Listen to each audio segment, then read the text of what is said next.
I'm not. A number of people have said that they won't be able to make it, but whoops. I mean, this is to me. This is freaky. Um, and you were part of the freakiness. Okay, you can see the picture of us. Yes. Oh yeah. Yeah, I mean, this was taken at the lakefront. I never go down to the lakefront. I haven't been down there. I don't remember the last time. I think the last time I went down to the lakefront, my kids were really, really small. So it's been well over 10 years. And then I went to the island.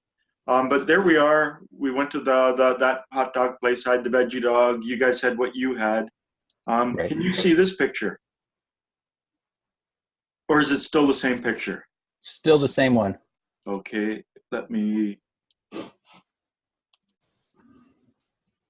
A friend of mine had a going away party for another friend 2 days later. And right in the center, I took this picture out of their window on the 31st story. Right where my cursor is right now in the center of the picture is the hot dog stand. Mm-hmm. And right where my cursor is now is where we sat and ate. And Right. I never go down. I looked out the window and I went, I've got to take a picture. I have to take a picture. I mean, you can see the sort of the red stain on the wood of the building, just where my cursor's circling around, and Mm-hmm. and you can see the red stain of the wood just behind us. Oh yeah. I have to admit, I looked down and I went, "This is synchronicity." And what does it mean? So That's hilarious. No, over a decade and then twice in a week. yeah, and not just twice in a week, but within a stone's throw. We could have looked up to the window and looked down from the window and seen that. That considering how big Toronto is, considering how big the waterfront is, considering all the different possibilities where we could have actually have walked to. I mean, we only had 90 minutes, so it wasn't a long time. Yeah, yeah. We just kind of wandered. Like there wasn't any specific plan to it. No, there wasn't. It was just, where shall we go? Let's walk down this way, and we walked down to the waterfront, and that was sort of the closest place. And then that was the first hot dog stand we came across. Yep. And, Too funny. Yeah. Too funny. Hey, Guido. Guido, how are you? Hello, how are you? Good, thank you. How are you all? I'm good, good. You're looking a little tired. Yes, I don't know what happened. I sleep well. Maybe too much work. I've been thinking about myself all the time, Okay. The most trying I've been doing about it. I've been very serious about it. Trying to be aware of myself. So I don't know. I'm sure that that's not making me tired. But well, when you do the inner work and when you try to be aware of yourself, you are using up far more energy at a higher level than you normally are.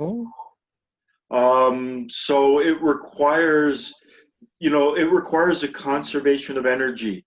If you are losing energy through negative emotions, through identification, internal considering, daydreaming, imagination, lying, formatory thinking, whatever, and you're doing the inner work, the inner work is at a higher level, and so it drains our energy more. So, Aman, I'm just verifying you can hear everything. Well, this is for Aman. Aman is on my laptop. Can you speak again? Yes, I can hear you. Okay. Hello, I'm human. Hello, Yeah. how are you? You can hear us too? Pardon? You can hear us too? Here, I'm gonna Okay. Yes, I can hear it. Yeah. I'm gonna put you Yeah. away from where you can see me, just because I think it'll improve the sound. Okay. Yeah, turns out Zoom, when we started, it wasn't blocked, but Zoom is now blocked in Syria. So I've got her on my tablet with Skype. So I've got the tablet right close to my computer, so hopefully she'll be able to hear the conversation. Great. So Guido, inner work, what are you doing? Um, I'm trying to. I've been doing the prayers. I need you please to send the textual the text of the prayer, the 3 prayers. You know, send it in the email. So the fingers, you know, the right thumb, the index, the middle finger, Yeah. all that. I've been doing that, but not the way you teach us. Yeah, I mean, You, that's actually that exercise for wholly affirming, wholly denying, wholly reconciling, transubstantiate in me for my being is on endlesssearch.co.uk. That's the website I got it from. I think I've shared, I can share it right now with the group, the downloaded document that comes from that. And I'm sure I've shared it. It's inner exercises, and I've retitled it Gurdjieff Beadler. I'm just sending it again. It's called the 60 bone exercise. Beidler, I keep on saying Beadler, but I've got a member in my group now on Tuesday nights who knew him for 15 years, and she, I say Beidler, and then I look at her, and she doesn't correct me, and then I know, and she says Beadler. His name is Beadler. So, Beadler recommended that we do this one in the morning.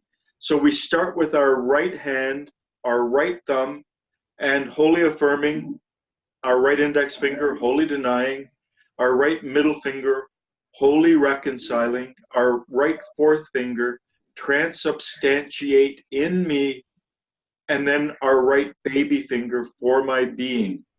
And then we move down to our left foot, and we start with our left baby toe, wholly affirming our left fourth toe, wholly denying our left middle toe, wholly reconciling our left second toe, transubstantiate in me for my being. And then we move over to our right foot, wholly affirming, wholly denying, wholly reconciling, transubstantiate in me for my being. And then we move up to our left hand and we start with the baby finger, wholly affirming, wholly denying, wholly reconciling, transubstantiate in me for my being. Now, this being said, I've been working on a major, what I call a compilation exercise, where I start and I spend approximately 12 minutes going through the body, relaxing the body, and then I do the breathing exercise. So breathing in the higher particles and keeping them retained. I was editing that this morning. I've been working on it all week. I've made numerous recordings and said, no, I don't like that. And so I start with a relaxation exercise, and I move to the breathing exercise. Then I move to the 60 bone exercise. I only do that once. Then I move to the joint, the 12 joint exercise. So, the right wrist sources, the right elbow, of, the right shoulder, divine, the left hip, rejoicings, the left knee, revolts, the left ankle, and the right ankle, sufferings, the left knee, direct, the left hip, your, the left shoulder, actions upon us. I go through that one 3 times at a quicker level. And then I also have the 10 bone illumination exercise on it. And then I end with the collected state. So to imagine an atmosphere around us. So I put all these exercises together. It's going to be approximately a half an hour long. And all of the various exercises, like the 60 bone, because there's 3 bones in each finger. So to go through all of our fingers and feet, our toes, is 60 bones. So that's the 60 bone exercise. The joints is the 12 joint exercise that we can do in walking. And then the other one is called the 10 bone illumination exercise. And then I'm going to work on another sort of compilation of exercises for breathing. I came across something very interesting. Hello, Reggie. How are you doing? Hi. Hello. I'm good. Okay. I just want to say I have a man. She's on Skype. She's on my tablet right here. So she's listening, and hopefully you guys can hear her. And Hi. I can hear. Hi. Oops. Hi. Yeah, I think when you talk, man, you may just have to talk a bit loud if you can. Okay, I'll try. Yeah. Adam, please, you talked about 6 exercises. You know, the bone, the 60 Yeah. bone. Yeah. Would you please send the Well, you email? know, when I have the full text for it that I'm satisfied with, I'm going to record it. And then I'm going to put it on YouTube, so you will be able to listen to the recording and follow along. But part of my goal of this is so that when you wake up in the morning and you're lying in bed, without having to listen to the exercise, you can go. Beadler said that we should do the 60 bone exercise 3 times first thing in the morning. So I've been trying to do that as I've been waking up in the morning, going through, you know, my right hand, my left foot, my right foot, my left hand 3 times. The 12 joint exercise, we can actually do it one of 2 ways. So we can do it with sources of divine, or we can do it wholly affirming, wholly denying, because in both of those exercises there are 12 words. That's one more for moving, but we can do it sitting. The 10 bone illumination exercise, we can do it walking, but that one is more for sitting, but we can do it walking. If you're on the subway, if you're on a bus, if you're sitting in the passenger seat in a car or whatever, you can do that one. But this is just, you know, the first bit of what I'm going to do. I'm going to do more. Let me just bring something up. This is what I was reading, my bedtime reading last night. Whoops, that's not let me find a darker version. It's a section that's, I don't know how many words, you know, it's 5 pages taken out, I think, roughly 5 pages, taken from The Reality of Being. Let me bring it up on our screen. By John de Salzman, Madame de Salzman. So, you know, I can go right to the, you know, brief. And I've reformatted this so that I could read it on my phone, which I like to do at night on Adobe Reader. I have a black background and the words become in white. But she goes through breathing. Very interesting to read. Let me just post, I'll post the one that I took from the actual book rather than the version that I reformatted last night because I wanted to be able to manipulate the text, but I'm just sending it to the group. What I found really interesting reading through this, you know, she talks about tension.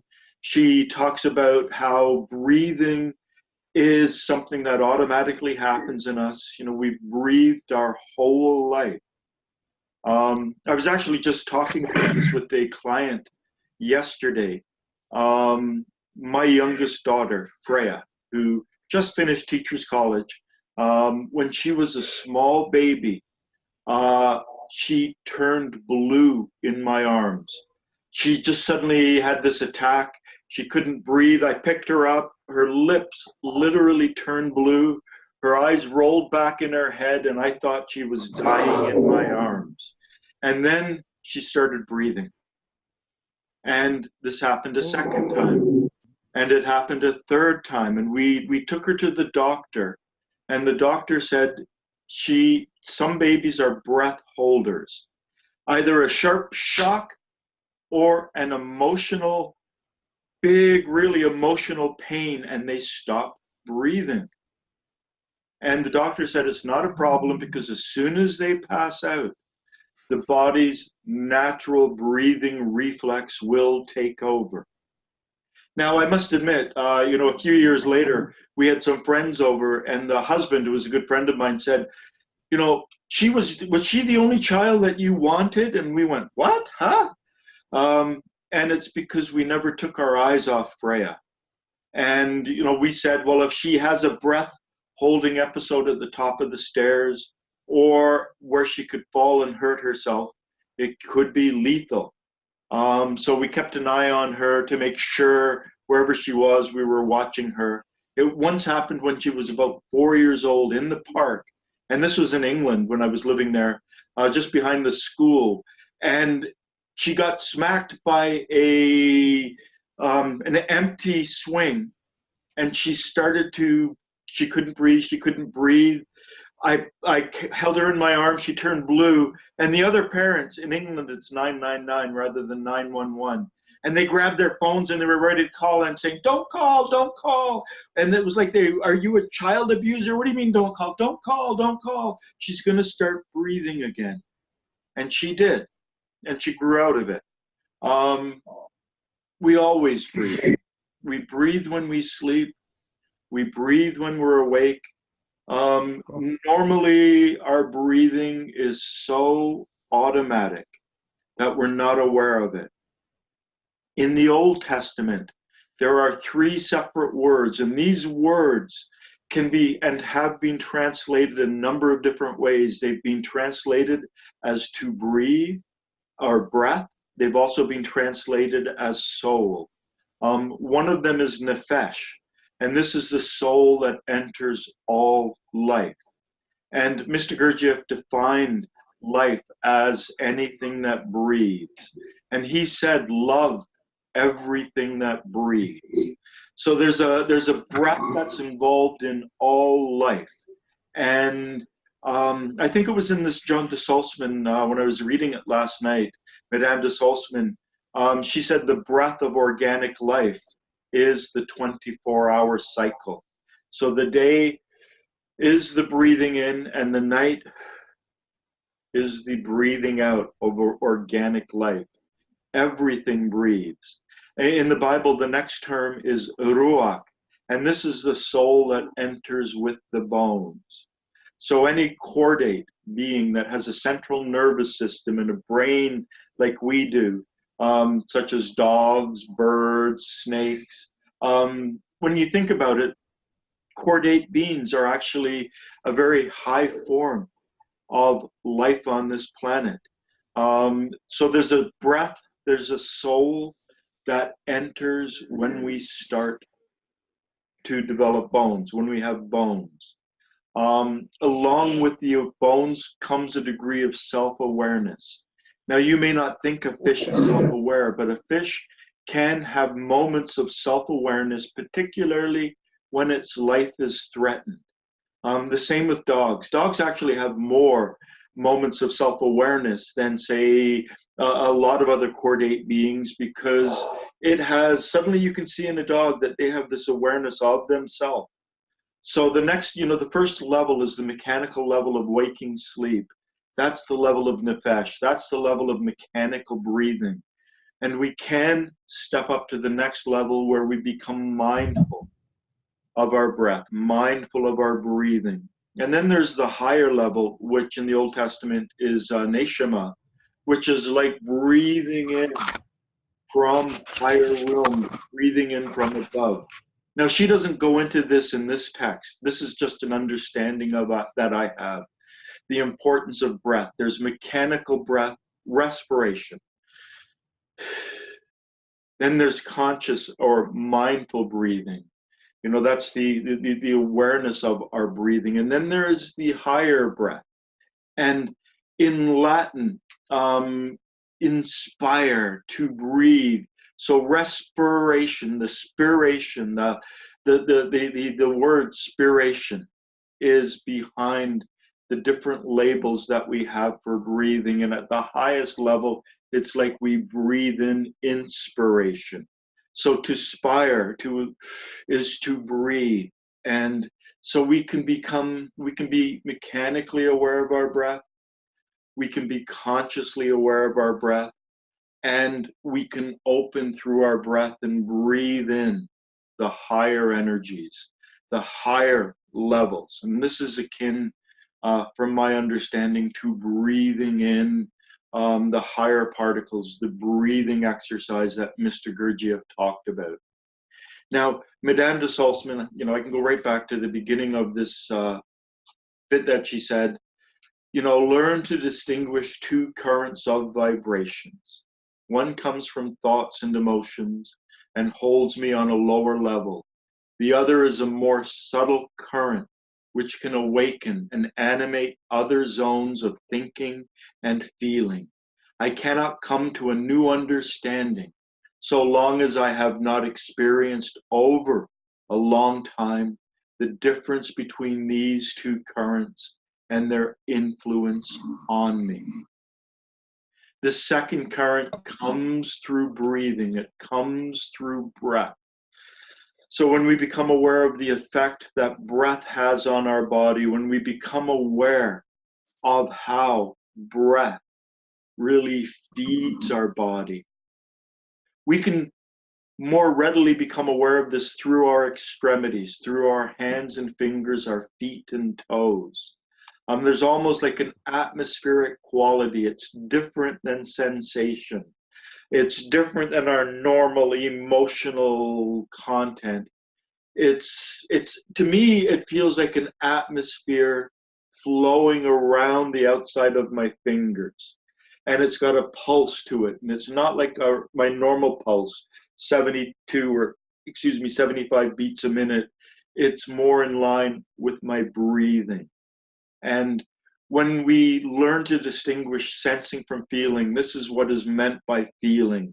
It's different than our lower emotions, than our negative emotions, or the normal emotions that we experience in life. So the end of this, let me just get to the point. You know, she's talking about letting go, just, you know, letting go to me, you know, of the surface of our being.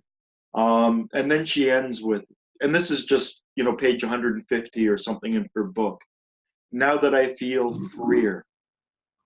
This is after relaxing. So you start relaxing with let's just do this. Let me just stop sharing for a moment. You know, as you sit there, just try to make sure that your body is in a comfortable position. She said it's very important to become aware of the pelvis and to make sure that the knees are lower than the hips if possible. So to keep your feet, you know, roughly shoulder length apart, your knees slightly lower than your hips. Unfortunately, the chair that I'm sitting in right now, my knees are slightly higher than my hips, but this is my hypnosis chair. So if you can have your knees slightly lower than your hips, your pelvis, and then, you know, you want to, Bennett talked about it the other way, but he talked about become aware of your head balancing on your cervical vertebrae balancing on your shoulders balancing on your spine, and your spine balancing on your hips, so that the energy can flow down your body. It can flow down your legs. this is why, for doing some of these exercises, we shouldn't sit cross-legged on the ground or Sufi-like with our heels on our buttocks. We should sit, with our hips slightly above our knees. For me, I don't like leaning back against chairs because I've got an issue with my back.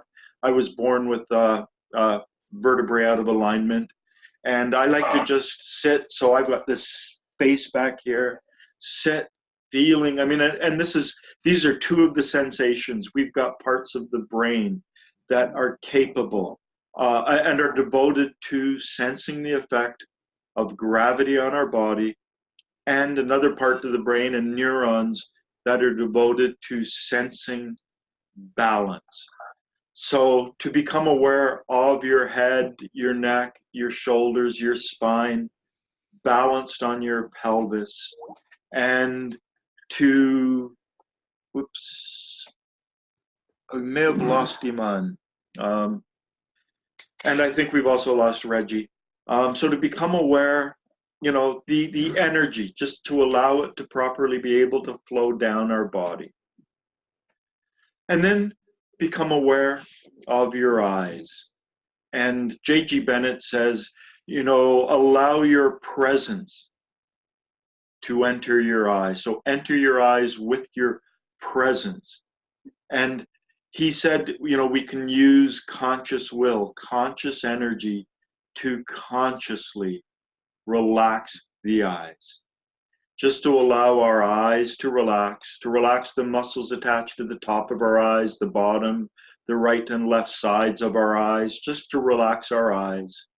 And then bring our attention to enter into our forehead with our presence and relax our forehead. And then to relax your nose, your cheeks, your ears and the muscles in the sides of your head, your lips, your mouth, the inside of your mouth, your tongue, relaxing the muscles in your chin, your jaw, relaxing your throat, your neck, your shoulders, and relaxing your chest, your midriff, your lower abdomen, your upper back and shoulder blades, your middle back, your lower back, your buttocks and hips. And then come to your arms and relax your right arm, the upper arm and your right upper arm, your right lower arm, your right hands and fingers, and then to relax your left upper arm, your left lower arm, your left hands and fingers, and then to relax your right leg, upper leg, lower leg, feet and toes, your left upper leg, lower leg, feet and toes. And then to return your presence, your awareness to the top of your head and breathe in to the top of your head. And as you breathe out, send a wave of relaxation down your body, breathing into the top of your head and then relaxing your body as you breathe out down your whole body. And this is something that Mr. Gurdjieff says is very important to do, to learn to consciously relax the body, that it's very important to relax the body in order to do effective inner work. So many things in my life that on one level seem unfortunate, on another level seem fortunate. I was in a serious car accident when I was 10 years old, 1967. There was Expo 67 in Montreal. We were driving along a major highway and a bus passed us too close and we were pulling a trailer and my mother lost control of the car. No seatbelts, flipped over 3 times. I was knocked unconscious. My brain doesn't have the normal seatbelts. That's a man. Let me just. Hopefully she's back again. Iman? Hello? Okay. Oops, I'll try her. Just give me. So. Your brain. So I have this brain injury that means that I can't. When I do this, my brain goes. So I've always walked with deliberation. I've never done anything that's really jarring. So the relaxed state is much easier for me than it is for a lot of people. It's something, that I've striven for. I can stay really still. And I didn't realize that it was all connected to the accident that I had when I was 10 years old. But it really has helped me in good stead for this inner work. The ability to just feel relaxed, feel relaxed. I think Kaman and I keep on trying to call each other now. Let me. Can we fabricate the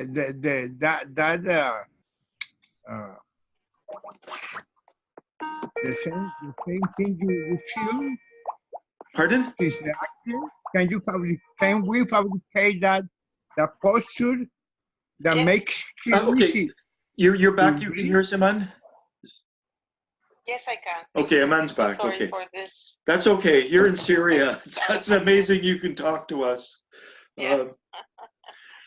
So Yeah. keep your body relaxed. Keep your spine straight. Be aware of your head sitting on your shoulders, sitting on your spine, sitting on your pelvis. Feel your body relaxed from the top of your head down to the bottom of your body. And this is an important prerequisite for any of the inner work that we do. Whoops. And let me see. So that here, I'm just going to read the last 2 paragraphs of this chapter on breathing in Madame de Salzman's book, Reality of Being. Now that I feel freer, and this is through the relaxation, I turn to my breathing. I breathe gently, without holding back, without fear of losing myself. It is as though it is myself that I am exercising, engaging in a movement that is more than an act of my body. I trust this movement. This is the in-breath and the out-breath, the movement of our lungs, and allow all ideas, all notions to dissolve. I am not afraid to exhale completely. And earlier in this chapter, she says quite often, we don't exhale completely. It's because we're trying to hold on to different things. And this is part of our breathing identification, so to speak. So just, when we get into a relaxed state and we're breathing properly, she says, first we've got to become aware of, if we're breathing from the top of our lungs, because our breathing should really be animated and controlled by our solar plexus. So when we breathe in at the level of our solar plexus. It's our diaphragm that does the breathing. And when we breathe out from our solar plexus, to exhale completely, to allow the body to breathe in and then breathe out. So I am not afraid to exhale completely. And I discover a new meaning, a sense of the sacred in my human self. So as your body is relaxed from the top of your head down to the bottom of your feet, just really become conscious of your breathing, conscious of breathing from your diaphragm, from your solar plexus, consciously breathing in and then making sure that you properly breathe out. Quite often, we don't breathe out properly.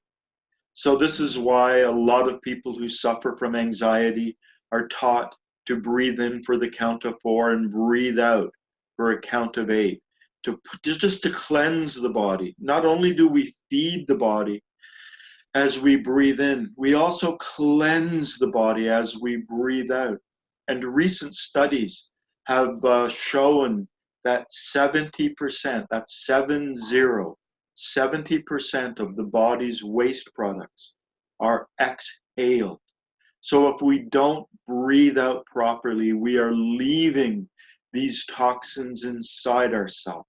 It's like going out in the sun and not sweating and keeping that inside ourselves when we should be allowing the sweat to come out and take out the toxins in our body that come out through our sweat. So breathing out is an essential part of breathing. Breathing out from our diaphragm, emptying our lungs, getting rid of all of the toxins within ourselves, so that when we breathe in, there's room for new things to enter. So it's very important to be aware of our breathing, not just our in-breath. As a lot of people talk about being aware of breathing, they never talk about the importance of exhaling, getting rid of all of that. And in other ways, Mr. Gurdjieff has talked about, our brain can be so filled with beliefs that in order to accept a new belief, we have to get rid of an old one. And he talks about this in many different ways, that to bring something new, we've got to get rid of something old. And this applies to our breath, to our breathing. So breathing in consciously, breathing in from our diaphragm, from the solar plexus, so we breathe in full lungs, and breathing out from our diaphragm and solar plexus. But getting to a point where this is natural, where this occurs properly. And the last paragraph, I see again that I trust only myself, and yet it is the active force of air that I should trust. When I feel more balanced, I breathe as though through the centers, so head, body, and feelings. This is another rendition of the breathing exercise that Mr. Gurdjieff gave in 1949. When I feel more balanced, I breathe through the centers. I breathe through my head, my body, my feelings. So when I feel more balanced, I breathe as though through the centers and silently say, I am. When I say I feel the three centers as though something stands up. And when I say am, I also feel them, but as though something sits down. And in the exercise Mr. Gurdjieff gave, we breathe in the word I and we breathe out the word am. So when I say I feel the three centers as though something stands up. And when I say the word am, I also feel them, so the three centers, but as though something sits down. When I breathe in, I say I and represent to myself that the active elements of the air are entering.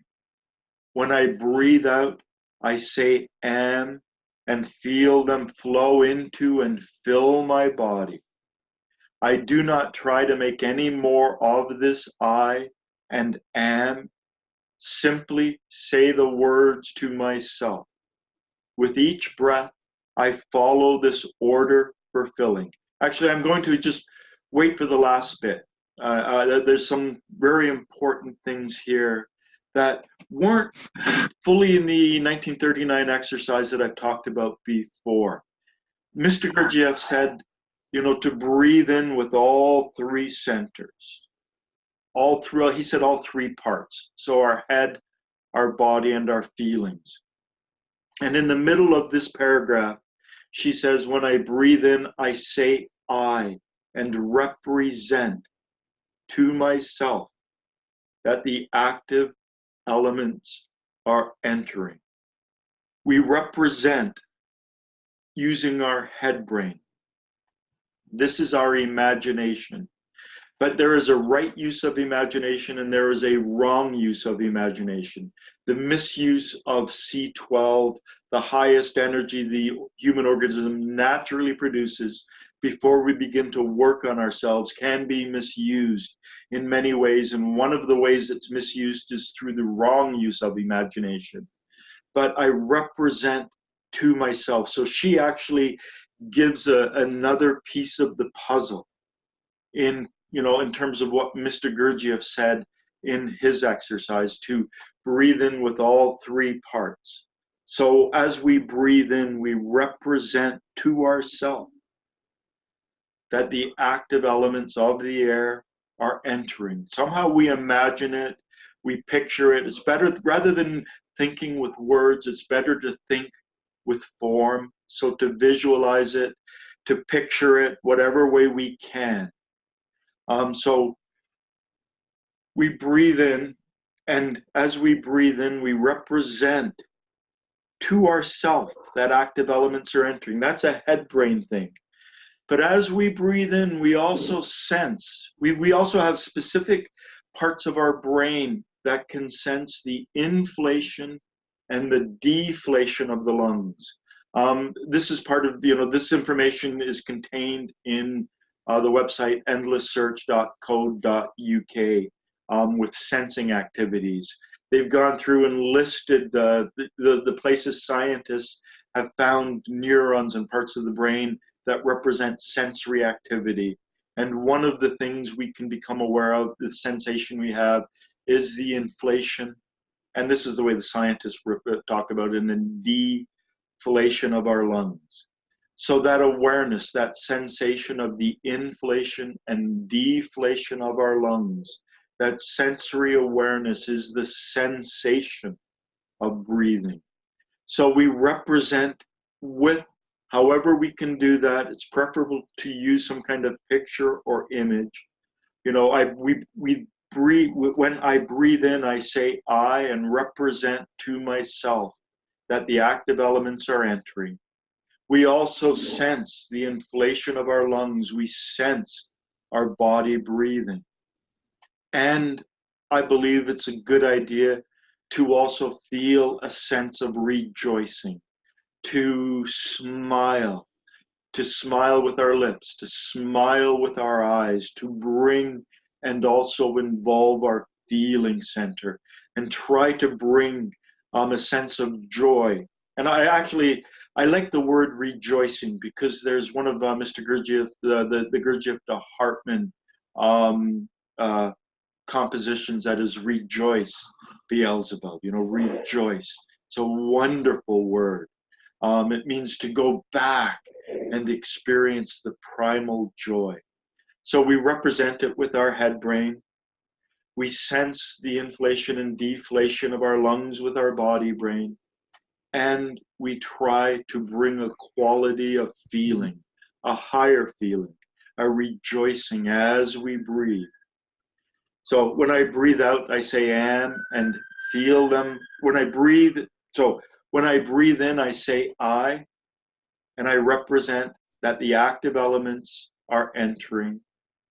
When I breathe out, I say am and feel them flow into my body. I do not try to make anything more of this I and am, and simply say the words to myself.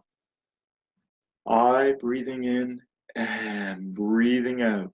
I breathing in and representing the active elements coming in, sensing our lungs, perhaps feeling a higher emotion.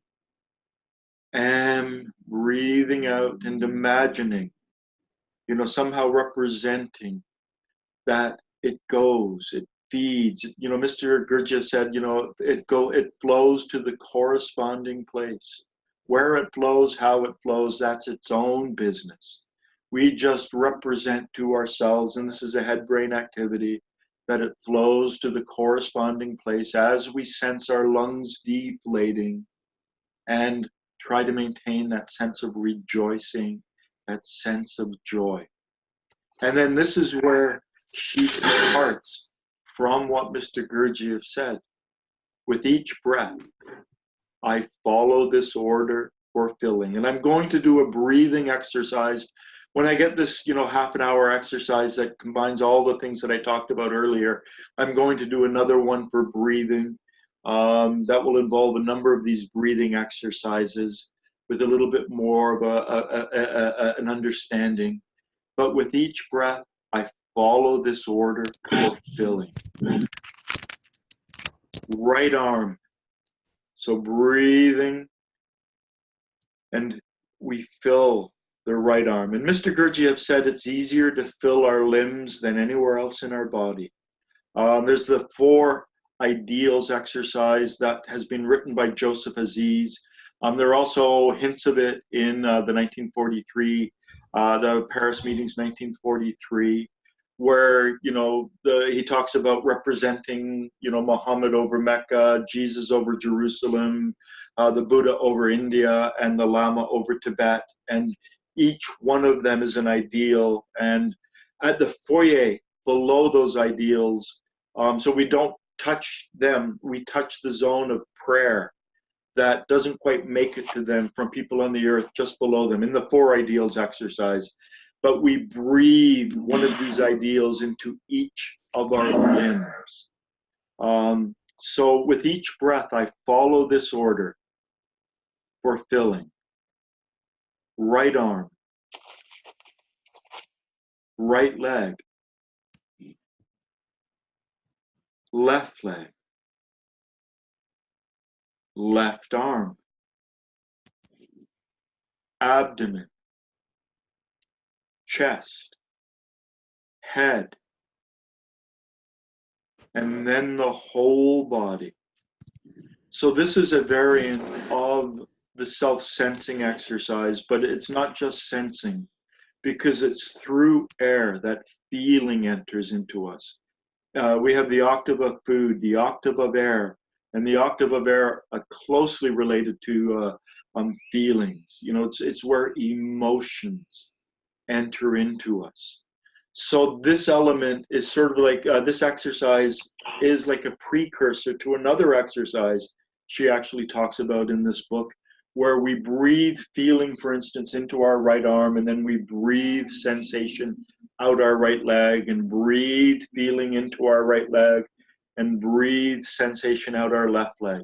When I do the breathing one, I will actually include that exercise, this exercise. And I should point out that this one is slightly different than the 4 ideals exercise, because, you know, he says represent, and you don't have to use those figures. You want to use, you know, figures that people pray to. And he, you know, back in the 1930s recommended, you know, Muhammad over Mecca, Jesus over Jerusalem, Buddha over India, and Lama over Tibet, as ideals. And then you breathe them into your limbs. And then he said for that exercise, you breathe them into your lungs, and then you send this down to your reproductive organs, your testes or your ovaries.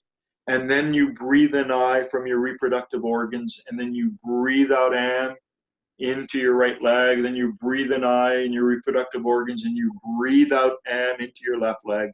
This is the 4 ideals exercise. So it's different than this one. Then you breathe in I from your reproductive organs, and breathe out Am in your lower abdomen, and you breathe in I in your reproductive organs, breathe out Am right up to your higher abdomen, breathe in I in your reproductive organs, breathe out Am in your chest. Now my memory's going a little foggy on that. I'm not sure if I think you do breathe it into the head. And then he said what you do is then you breathe in I with your solar plexus, you breathe out Am in your body, you breathe in I in your cerebral hemispheres. I'm probably messing up the order of this.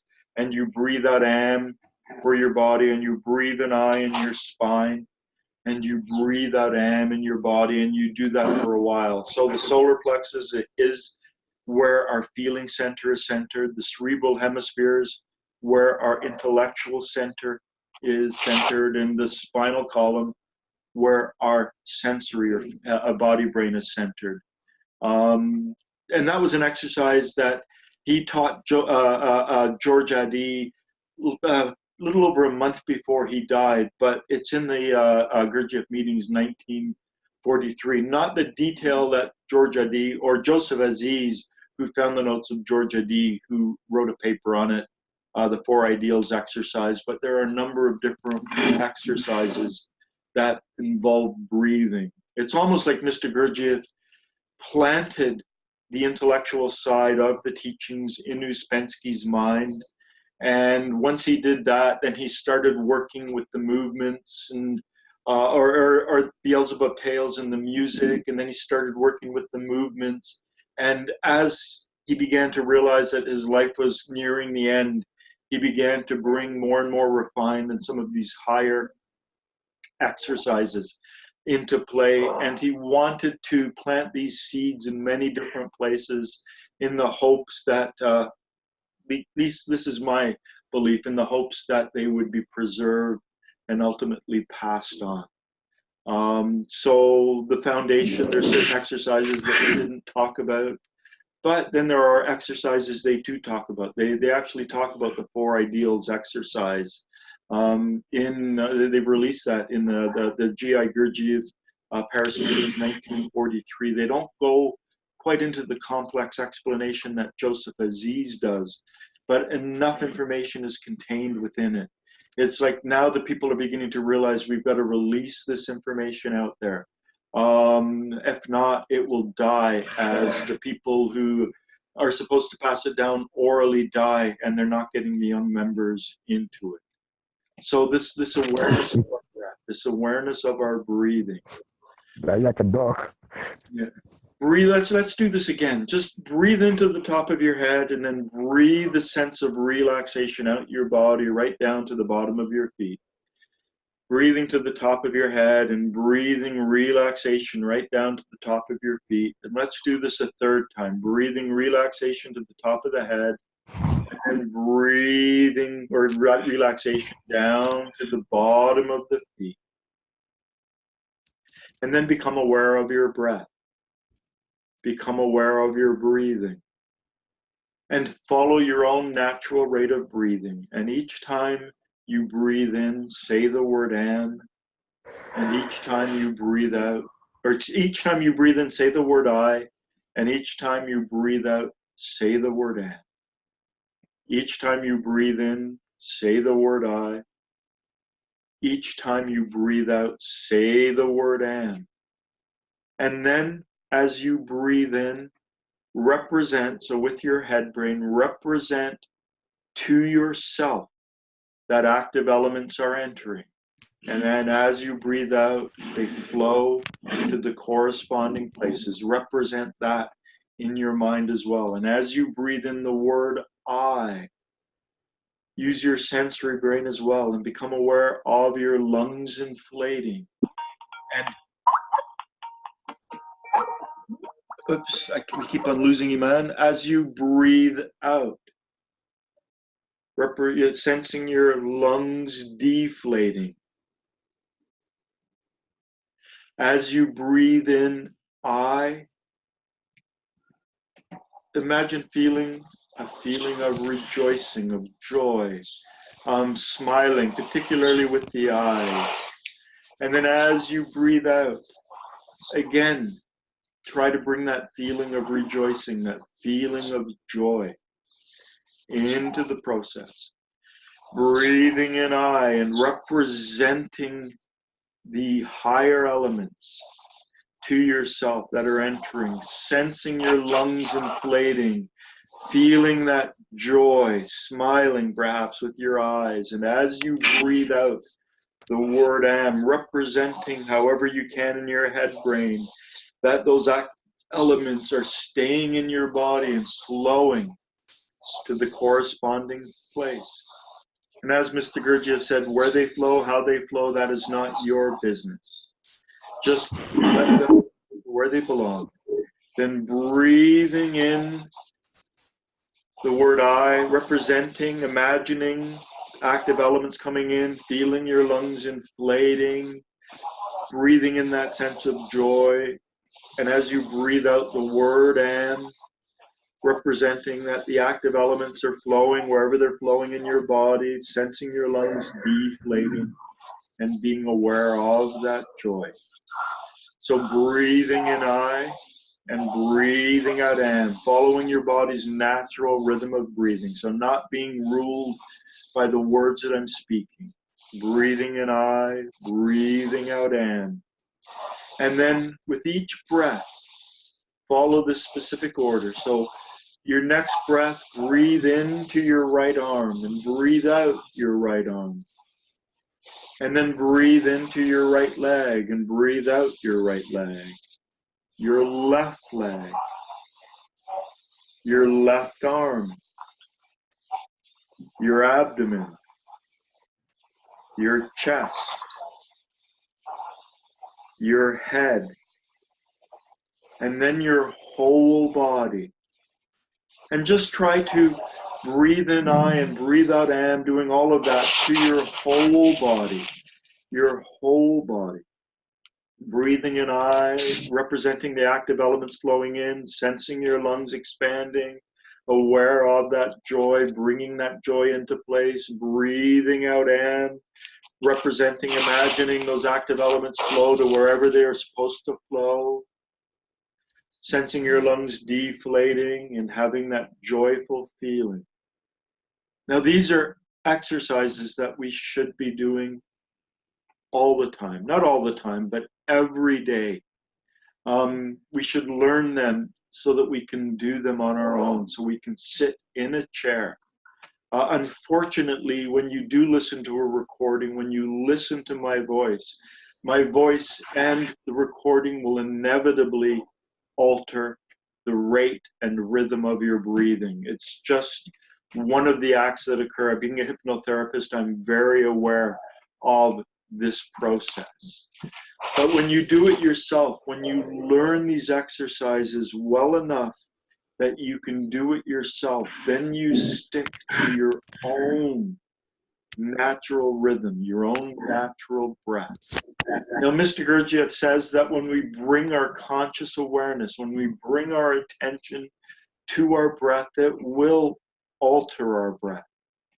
But he also said, try to just become aware of the natural rate of our breathing.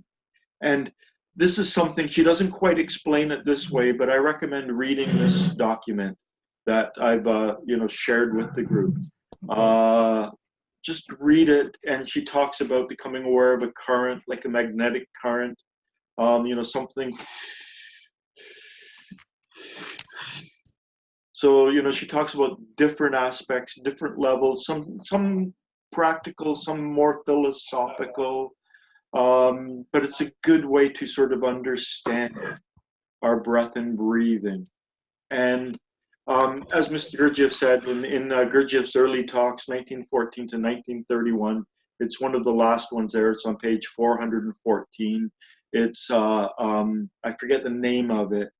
I think it's just, talk 1939 or something, but it's this breathing exercise. So it's another rendition of this exercise.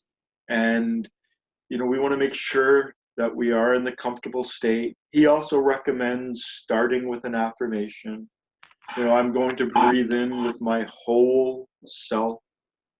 And as I do, I want my body to digest. Let me see if I can, I've got that. I'll bring that up.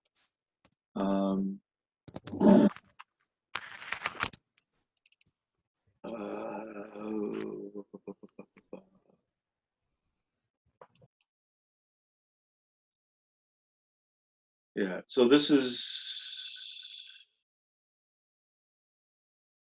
oops.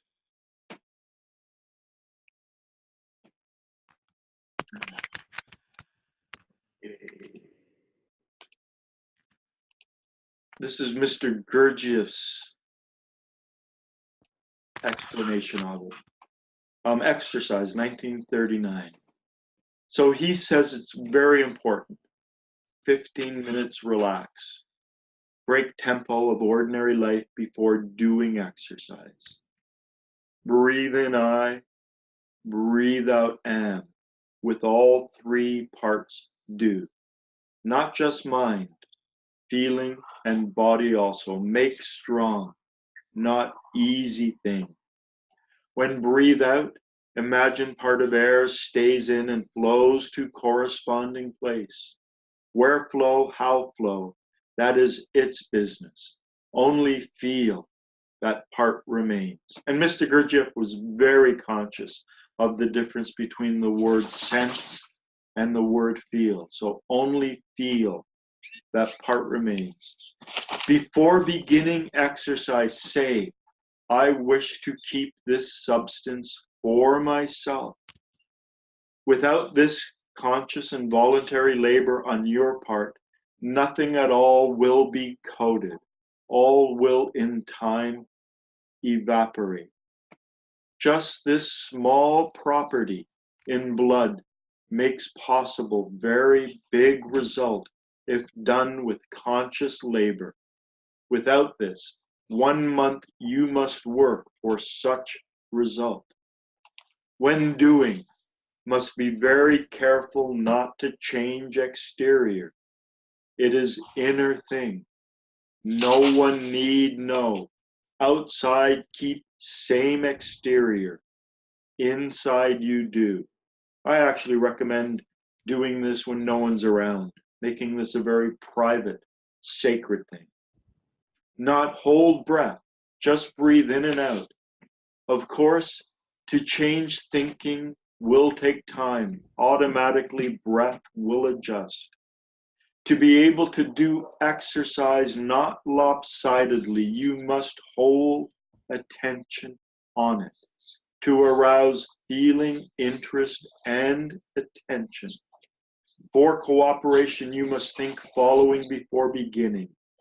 I am now about to begin this exercise. With full attention, I will draw my breath in, saying I, and sensing the whole of myself. I wish very much to do this in order that I may digest air. To arouse body to cooperate, take corresponding position. Inner tension of forces mobilizes your centers for working together for this aim. Breathing out, imagine something flows, like when inhaling cigarettes, so a gray fog. I am now about to begin this exercise. And then this is, what we should also say. I am now about to begin this exercise, which I have been fortunate enough to learn from Mr. Gurdjieff, and which will enable me with the aid of conscious labor to coat higher bodies in myself from active elements in the air I breathe. So right here on the screen, this sort of top paragraph, to be able to do exercise not lopsidedly. That means with our head brain, our body brain, and our feeling brain together. So here he uses feeling, interest, attention. To arouse the body to cooperate. He uses the word imagine. That's the head brain activity. So to do this with our head brain, our body brain, and our feeling brain. To use all three of them. And then I'm just going up on the small little paragraph here. Just this small property in blood makes possible very big result if done with conscious labor. Without this, 1 month you must work for such result. He says that the alchemical process, the process of refining our being, of growing the Kesdjan body, of growing our higher body, it's an alchemical process that can be mapped out. And I've talked about this before. He says that in the way alchemy was metaphoricalized in the Middle Ages so that they hid it from the church. In that alchemy, in order to make gold, you first need a tiny little bit of gold. And so in order to grow the higher parts of our being, we need to have these higher refined substances within us. We can try to do the work, but unless we have these substances within us, we will not be able to do the work. They are necessary for the beginning of this alchemical process. And it's through breathing in, through conscious breathing, and not just consciously breathing, but consciously doing this exercise, that we feed our being, that we digest these higher particles that are necessary for our work. So theoretically, if we do this exercise correctly, we should notice our ability to self-remember dramatically increases. Our ability to do inner work dramatically increases because we have the higher energies at those levels within us. Now, we've been doing these breathing exercises. I'm going to go back to Madame de Salzman. Let's just do this again. So our body's in a nice, relaxed state. We feel balanced. I breathe in through the centers, head, body, and feelings, and silently say, I am. When I say I feel the three centers as though something stands up. And when I say am, I also feel them, but as though something sits down. When I breathe in, I say I, and represent to myself that the active elements of the air, whoops, you're not seeing this, are you? Hardly see. Whoops, wrong one.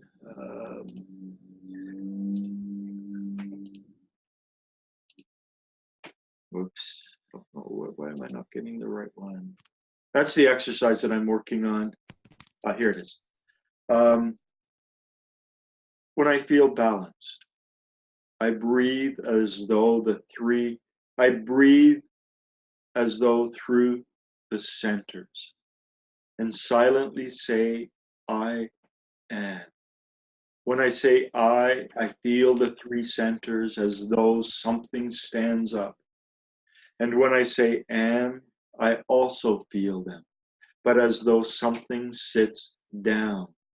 When I breathe in, I say I, and represent to myself that the active elements of the air are entering.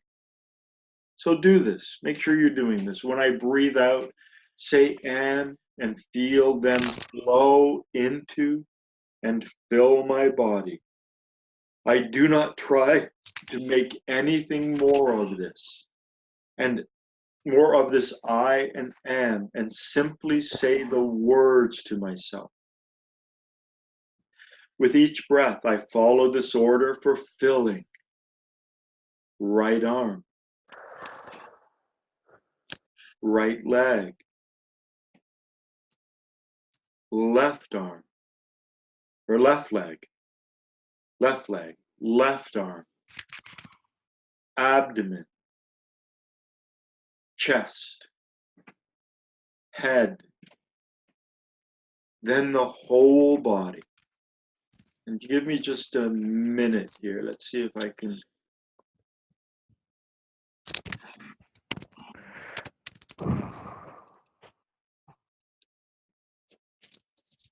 Can you see this, the collected state on the Sure. screen?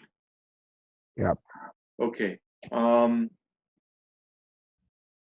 After when you've done these exercises, this is how we should always end, particularly this extremely refined inner work. The 28 or 30-minute exercise I'm working on, and all of the exercises that I will be working on and creating over the next little while, I will end them all with this, or my own representation of it. You represent, the word represent, that's a head-brain activity. You represent to yourself that you are surrounded by an atmosphere. Like the earth, man also has an atmosphere which surrounds him on all sides for a meter more or less to a limit. For those of you not metric, that's like 4 or 5 feet. In the atmosphere, the associations, in ordinary life, the thoughts produce waves. It concentrates at certain places, it recedes. It has movements according to the direction which you impart to it. This depends on the movement of your thought. Your atmosphere is displaced in the direction in which your thought goes. If you think of your mother who is far away, your atmosphere moves to the place where your mother is. Now, I'm just going to make an aside here. In the Solange Clostre's book, Becoming Conscious with Mr. Gurdjieff, he also talks about how whatever we are identified with, when we lose ourselves, that's where our atmosphere goes. Our atmosphere can be dispersed through feelings, through people yelling at us, a loud sound going off, other different ways. So it's not just our head brain, our feeling brain. It can also through our physical brain, fear, various different things that we can feel physically. So when you do this exercise, you represent to yourself that this atmosphere has limits. For example, 1.5 meters. That's about 5 feet, shall we say. Then you concentrate all your attention. So do this now, representing your atmosphere around your body. You do not allow it to go further than 1.5 meters. When you feel your atmosphere quieten, without waves, without movements, then with all your will, notice the phrase, with all your will, you suck it into yourself. You conserve yourself into this atmosphere. You draw it consciously into yourself. The more you can, the better it is. To start with, it is very tiring. Now, this is an adjunct to the breathing exercise. This is another way we digest the air. So when we finish an exercise, hopefully our atmosphere has been calmed by this exercise. We represent an atmosphere around us. We're surrounded by an atmosphere, 1 meter, which is 39 inches, 1.5 meters, and we represent it. And not just represent it, but with our mind, we keep our thoughts still, we keep our associations still, so that we're not creating waves. Mr. Gurdjieff actually talked about elsewhere the fact that our atmosphere, we've got an atmosphere that's composed of thoughts and the associative mind and the head brain, and a sensory atmosphere that's about our body, and a feeling atmosphere. So we want to keep our thoughts, our sensations, and our feelings quiet. We want to keep this atmosphere like a pond that is so tranquil, without any ripples, without any movement. And then, so represent this to yourselves now, this atmosphere around you. And I'm going to count to 3. And at the count of 3, you suck it into yourself. And he doesn't say it here, but I think it's a good idea that when we do that, that we represent breathing in higher particles, that we are breathing in, doing the ending with a little bit of the breathing exercise. And then as we exhale, we imagine that what we sucked into ourselves, the higher part remains and flows to the corresponding place. So represent your atmosphere. Become aware of the atmosphere around you. Represent it, imagine it in your mind, sense it with your body, feel it with your feelings. 1 meter, 1.5 meters. Keep your thoughts, associations, your sensations, your feelings calm, tranquil. And then 1, 2, 3. Suck it in. And then as you breathe out, imagine a part stays, and that part of the breathing exercise. And then he said, this is how one must do the exercise. Afterwards, you rest. You send the exercise to the devil. Repeat it afresh in the evening. This exercise is done especially to allow one to have a collected state. It is the first exercise, and it's the first exercise towards learning how to self-remember. So he doesn't say that here, but it's the first exercise in self-remembering. So we're feeding ourselves. We're digesting these higher elements that we need for our inner work. And as we do this, not only are we growing our own being, but as we grow our own being, we are able to transform higher and higher substances. And as we transform higher and higher substances, we serve a higher and higher purpose for this planet. Mr. Gurdjieff, and this isn't In Search of the Miraculous, Mr. Gurdjieff says that humanity is the evolving part of organic life on planet Earth.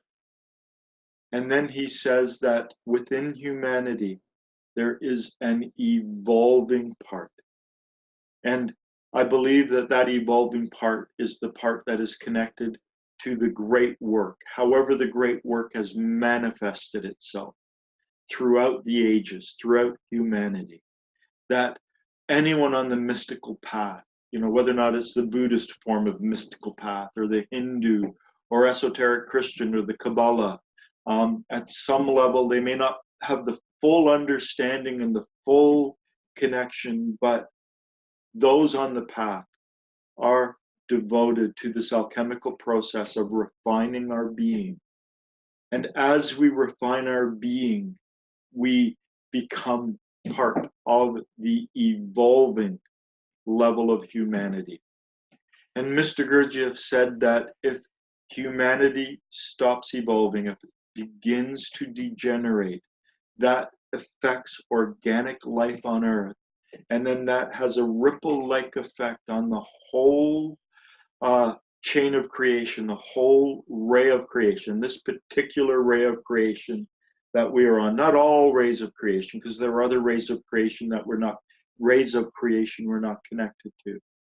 But what we do not only has significance for ourselves, it not only has significance for organic life, it not only has significance for the Earth, it also has significance for the planetary realm, for the solar realm, for all suns, all worlds, that what we are doing is important. And this is, I read this elsewhere. Someone put it on Facebook. It's, we become this active part of co-creation. The more awake we become, the more aware we become, the more conscious we grow, the higher purpose that we serve. And Michel Conje, in his book Inner Octaves, and Dr. Conje was a student of Mr. Gurdjieff, he talks about the fact that in the universal octave, the highest we can go is up to hydrogen 12. The highest we can go. That's the higher intellectual center. That's the level of the holy denying. It's the lowest level of the Godhead. So we can actually evolve up to that level, and it's like we become this conduit. And he was very much, France, meeting Mr. Gurdjieff during the Second World War in Paris, occupied, teaching his students in the 1960s, still very much the influence of the church.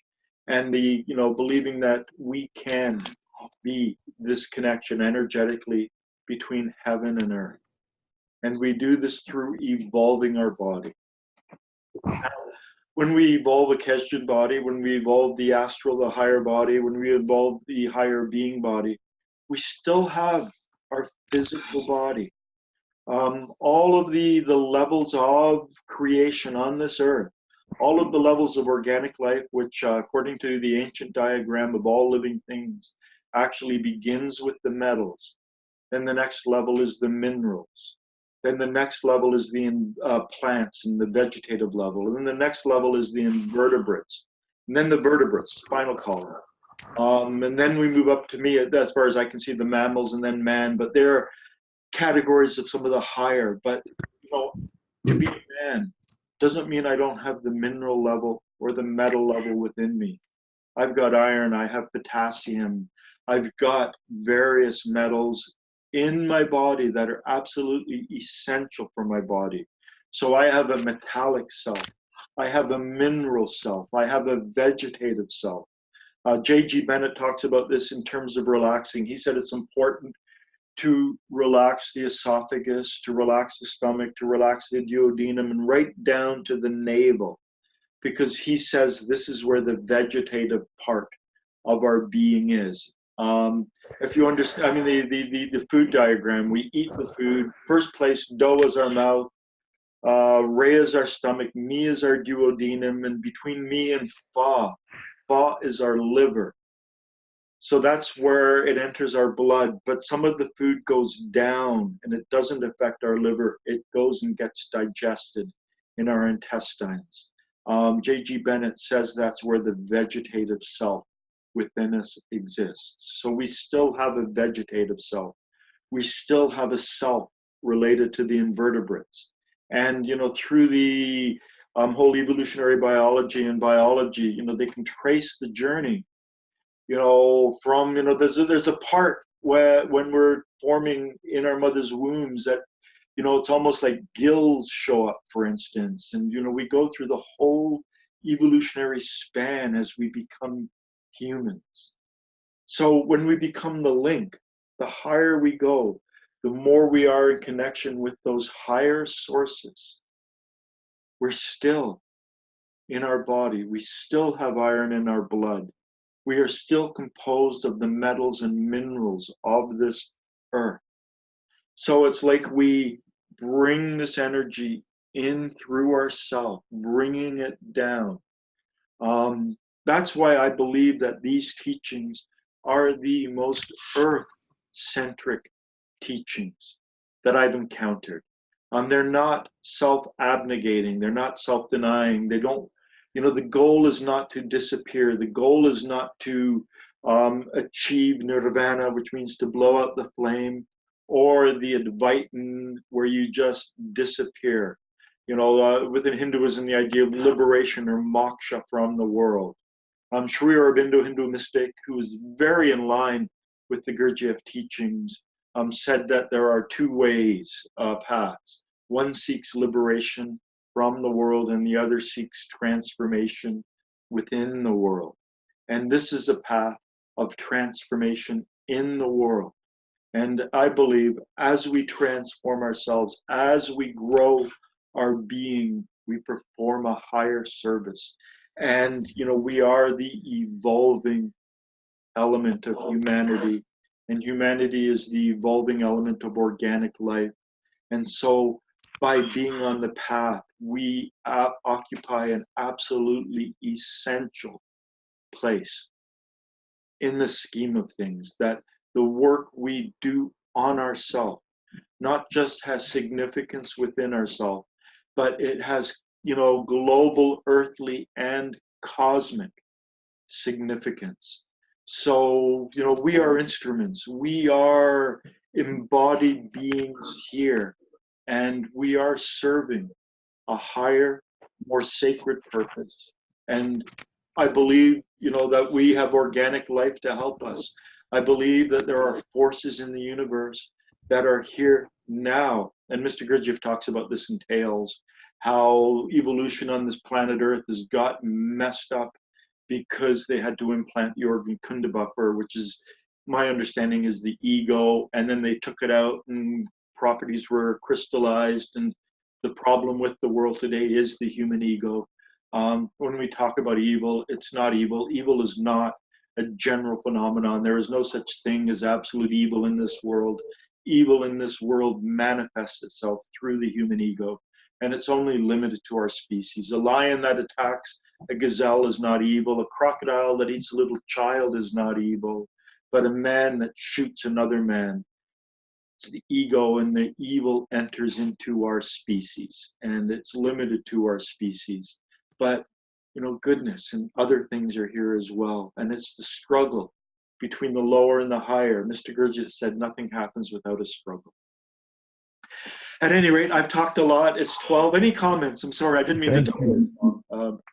Continue talking a lot. Thank you very much. Yeah. I was actually going to talk about personality and in essence today, but breathing is very important. The work, the inner exercises are more important than the theoretical understanding. And I hope, we've got the theoretical understanding. We've read In Search of the Miraculous, and we've dealt with these ideas and everything. I'm going to be talking more about them and bringing them more into play and different exercises we can do for them. But this inner work, do it every day, every day. The breathing, the sensing, moving through our body. And it's not just for yourself. I do this as an act of service for, the world, for humanity, for organic life, for the planet. Any comments? I should shut up.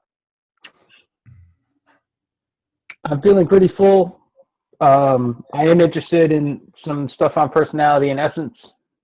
That you mentioned that, and I was like, "Ooh, that's, I don't know, yeah, something perked up in me." So, formal request that we touch on that next week, perhaps. Yeah.